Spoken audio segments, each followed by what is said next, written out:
আমরা দেখলাম সাধারণ সিপাহীরা যখন বিদ্রোহ করে খালেদ মুশাররফকে হত্যা করে আমাদের নেতা শহীদ রাষ্ট্রপতি জিয়াউর রহমানকে মুক্তি করল, তখন এদেশের সাধারণ মানুষ সেই বিদ্রোহকে স্বাগত জানালো, সেই বিদ্রোহের সাথে সংহতি প্রকাশ করলো। বন্ধুরা, এই জন্য আমরা দেখি, আমরা বলি যে সাধারণ সিপাহীরা বিদ্রোহ করেছে, বিপ্লব করেছে এবং সাধারণ মানুষ সেই বিপ্লবকে সমর্থন করেছে, সেই বিপ্লবের সাথে সংহতি প্রকাশ করেছে। এই জন্যই এই দেশটাকে এই 7 নভেম্বরকে বিপ্লব ও সংহতি দিবস হিসাবে আমরা পালন করি। বন্ধুরা আমার, পরবর্তীতে কি হয়েছে আপনারা সবাই জানেন।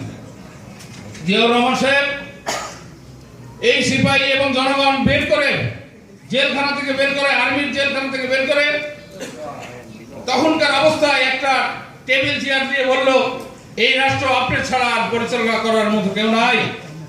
26শে মার্চ যখন শেখ মুজিবুর সহ আওয়ামী লীগের সবাই পালন করেছিল, এই জাতির সামনে আপনি এসেছিলেন।